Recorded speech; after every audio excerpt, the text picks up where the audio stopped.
time for the Be Myself and I podcast. It's the Be Myself and I podcast. Hi, y'all.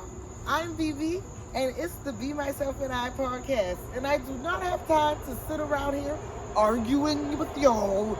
So hold up. Drop my beat.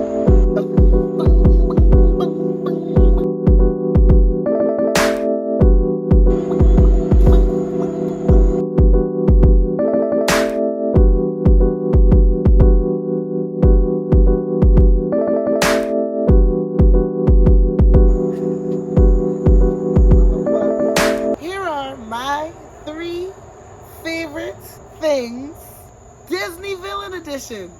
These are a few of my favorite things. I want to tell y'all about 3 of my favorite Disney villains. 3 of my favorite Disney villains are 3 women, clearly, and they are number 3, Maleficent.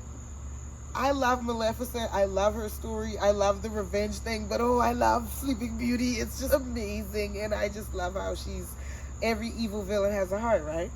And my number 2 favorite Disney villainess, I guess, is Cruella de Vil. I love her obsession with the Dalmatians and the fur coats and the grandeur and the cigarettes with the extender in the old Disney version. Okay, pause. And I have to say this. The Disney live-action version of Cruella was amazing. Emma Stone ate that role up. No Emma Stone slander will be tolerated whatsoever. Now back to your regular programming. And my number 1 favorite Disney villainess is Ursula from The Little Mermaid. I know the whole Ursula song. I'll spare y'all, unless y'all want it.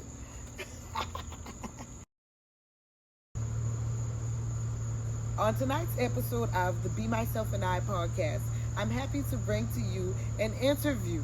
I sat down with Charleston, South Carolina's homegrown, Atlanta's own Lil BANDOE, rapper and artist in the Atlanta area. I sat down with my big dog and we had a nice discussion, and I think y'all like hearing it and seeing it. So without further ado, I'm not going to waste your time. Let's get to the interview that I had with Lil BANDOE. What's up? We're on the Be Myself and I podcast. My boy done come through with the interview that I've been begging for. I have wanted this interview for the longest. Definitely.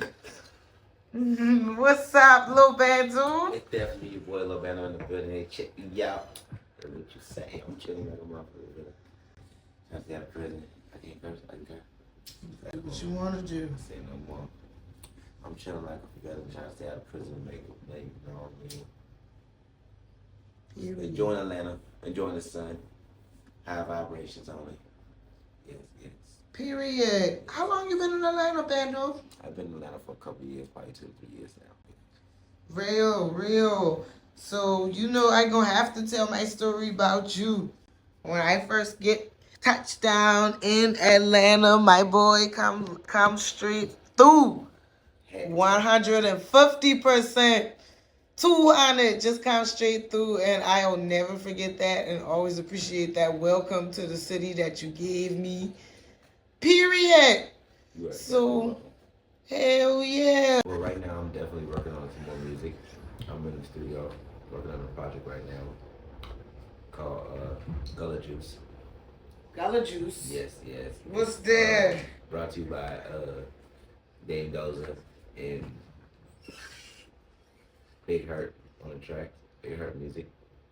And we definitely working on this project right now. About to get it out to the world.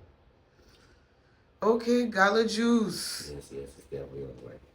I'm excited. Okay. I'm going to just be real with you in this interview. I want to know, what's your story? What's your backstory? My backstory is very, very, very long. We got time. We're going to do the Atlanta story. We're going to just give you the Atlanta story since we're in Atlanta, because I came to Atlanta probably around 2018. Okay. And this is my second time back in Atlanta. I was here first, and I just felt inspiration being down here and seeing a lot of people very, very, very focused and on their go-getter mentality. So definitely fell in line with it because that's what I was on. So definitely. Hell yeah. So what was up? So after 2018, I moved out here. I did an interview for a show by DJ Corrupt. It was definitely my first like opportunity to get in front of the cameras and feel what it feels like to be interviewed down here in Atlanta Okay. and tell my whole entire story. But definitely I wanted to further my education more than anything out here. So this is where I got my GED. I got my GED at the college. And I was so high. So I graduated from school from SAE Institute of Atlanta. And I got the business management, audio engineering, game audio. We learned about a whole lot of stuff in there. Graduated from there and definitely took it seriously. I really applied everything I learned in school to myself. You know what I'm saying? So that right there is the best way to explain that. Okay, period. So But now we still working on music and we still going though. We ain't taking no days off and we gonna keep going. got to. Every day. Atlanta has been, I feel like I'm 1 year in and I had a pretty rough year, but I feel like it ain't been rough because I'm here and I'm still, going. I know you probably have had rough times. Can you tell us about one of your roughest times in Atlanta? Yes, man. One of my roughest time in Atlanta is paying to do it for like I'll say paying to do a show for like a showcase Okay. and not getting to perform. Damn. See, that's when it gets real. Because you learn that it's a whole lot of game. A whole lot of game is ran and you gotta get with the game or you gonna get lost. Either you gonna learn how to beat it, get with it, be a part of it, find the right players, be the person you need to be inside the game, or you gonna lose every single time. Yeah, like finding my footing has been definitely kind of hard here because it's just like there's everybody doing everything. You notice that? Yeah. Like, so it's like, damn, am I Yeah. another rapper? Am I another? Do you feel like that sometimes? Yeah, definitely. Because like I said, when I went to that showcase, I didn't get to perform. Somebody came in and went straight to the DJ booth and they had about 10 artists, it seemed like. And they just kept running them back to back to back to back to back to back. And the people that I brought down there, they were like, we're going. So I know how it can be when you feel like it's a lot of people doing exactly what you're doing. Because I know there's so many artists and so many music get put out every single week. It's like oversaturated. The attention span is really, really short. So you gotta really be consistent. Even though it's oversaturated, you gotta always know that there's enough people in this world for you to have your own fan base. You just gotta find it. The harder you work, the more it comes. The more you focus on your dreams, the more they come. Point blank period. Hell yeah. Do you feel like you have an expiration date with music, like a time Hell, when? No, not at all. There's no expiration date for music with me at all. It's here. It's gonna be here forever. Forever. It's already here. There's nowhere to go. It is this.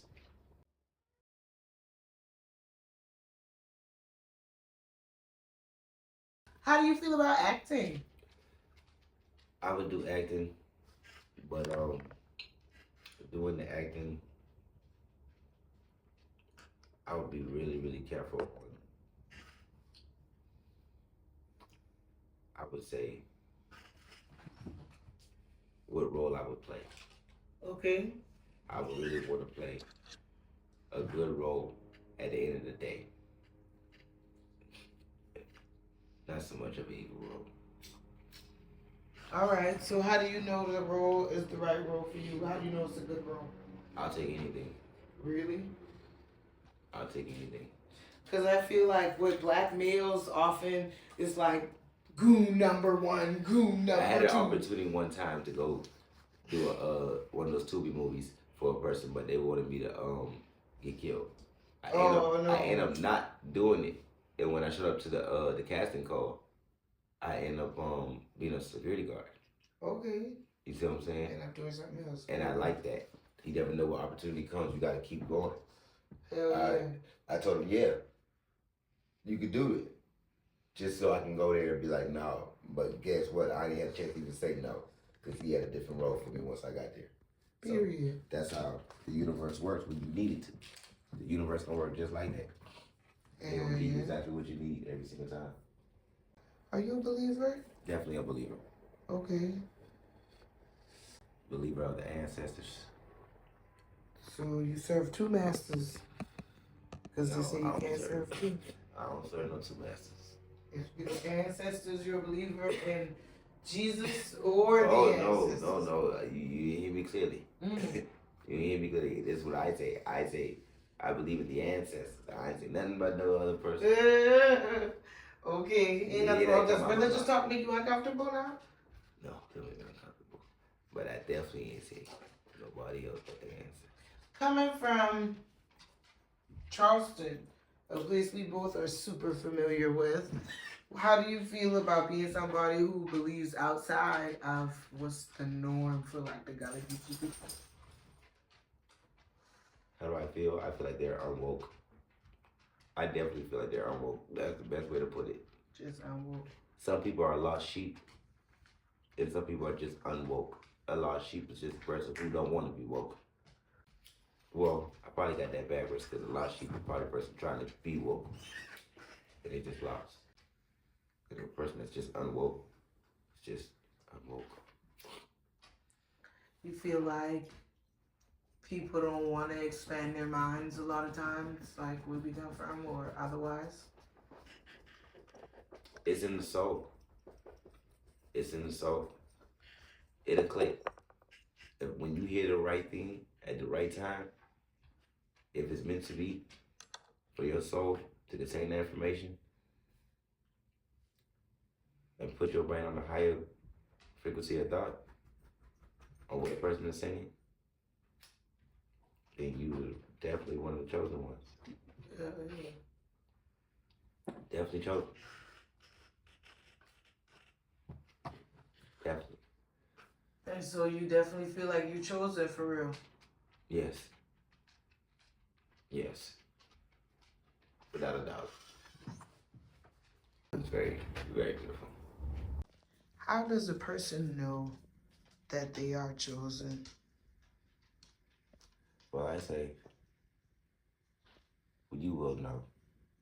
You will know by the things you go through. You will know by the feeling, vibration, frequency, and the energy around you. Energy that you want to be on.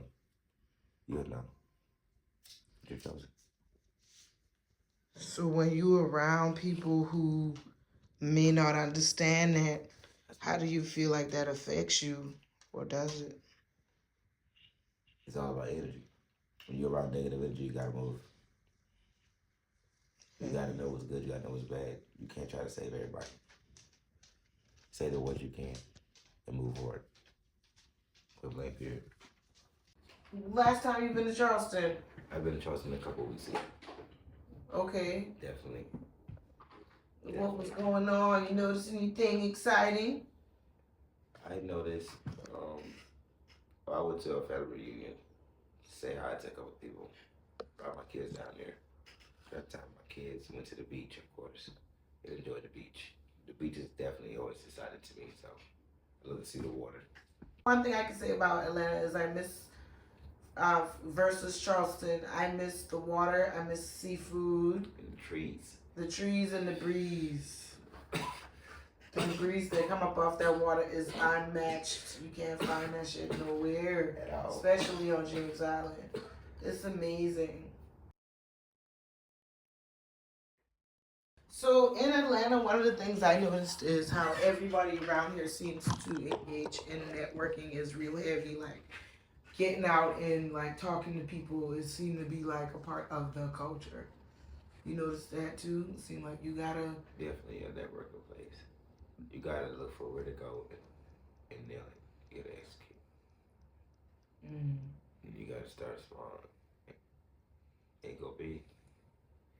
And if you could do it 24/7, do it 24/7. Hi y'all, I'm BB and this is BBTV. You're now tuned in to the Be Myself and I podcast by me, BB, aka Ebony Walker.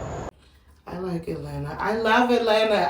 I'll never forget when you roll on me for real. Like, I just got here. I moved to Atlanta. I basically just did. I was just like a deer in the headlights, a little calf. I don't know what to do. I just got here, and my boy rolled on me, and it was straight love, and it reminded me of the time I met you, which was Sol Agree. And I call myself having, I'm not gonna say I call myself having, I had a showcase of music, and you were one of the little bit of support I got. And those things go like way back. Like, you don't forget those little moments. No, for real, you really don't forget those little moments where somebody just come through for you. Atlanta, this shit is so lit. Like, I just feel like black people are just so free here, and that makes me so happy. I'm getting to see it change from places that I used to be. Okay. Not even up no more. Like the Club Diamonds is not up no more. The Greyhound Station ain't up no more. Like, that's the places that started me here. And I'm just like, damn. I remember catching the Greyhound to do a show at Diamonds on Tuesday. I remember that. Okay. And now, both of them are gone. It's a new Greyhound Station. Diamonds just burned down. Watch the change, this elevation. Damn. An evolution. There would never be a revolution without a revolutionary. Okay. I feel like damn. Atlanta is a good place because you get to see a lot of people of the African American race, and I don't even want to say African American race. I would say the brown skin race. Us people that's just like me, who have money, who have wealth, and they buy property, and that's definitely a motivation out here. It's a game of Monopoly. I love it here. I want to stay forever. Gotta have a place to come to in Atlanta. I feel like that's why a lot of rappers got a place in Atlanta, because it's just a nice place to be. Being outside of the place you grew up, like, having to, like, explain to people who may not understand, like, you can't be around the way you used to be around. You can't, breaking ties with people and... No. I like going back because it's like my testimony. Every time I go back, I know I'm not there to stay. So y'all only get this little bit of time with me. And I can say whatever I want to say. Right. Hell yeah. So I put people on game. What y'all doing? We from Charleston, South Carolina. We Geechee Gullah. Do y'all know anything about the Geechee Wars? So on and so forth. I ain't gonna give everybody all the game, but that's how I expected it. And I just did it. Right. Then do you feel like you deal with the hating and the jealousy part of it with people ain't I going don't see that part. You just don't look. I don't even see that at all. I don't think no one really has that about me. If they do, they don't show it. They don't show it. Or have you just been good enough to people? Yes. And understanding. I heard a person say to the police officer one time, the police officer asked him, why you got all these chains and rings on and all this stuff? And he was like, bro, I done did what I had to do, bro. I done made a name for myself, man. I ain't gonna say people not gonna play with me, but they know who I am. Right. And that's just the truth. Hell yeah. Sometimes people just know who you are, and it ain't about not playing with you, it's just about respect. Respect. I don't feel like I'm the most highly respected, but I feel like people do have respect for themselves. So when I do come around, it's respect. Yeah. And love. Respect and love, and meets each other. My respect meets yours, my love meets your love. I think so. And that's a beautiful thing. Definitely beautiful. I got a new song called Disco Ball that's out right now. Okay. That I just released a couple of days ago. But y'all go check that out on YouTube. The snippet is out right now. Go check out Disco Ball by Lobando on my YouTube channel. Subscribe, share, and make sure you comment and let me know your feedback, because I love the feedback. It's the Be Myself and I podcast. I hope you enjoyed that interview, and thank you for tuning in to this episode of Be Myself and I podcast with me, the inimitable, original, the unmesswitable BB. Until next time, mind your business and read your Bible. Now, bye. Be Myself and I is brought to you by The Betty Show. Be better, feel better, conquer whatever.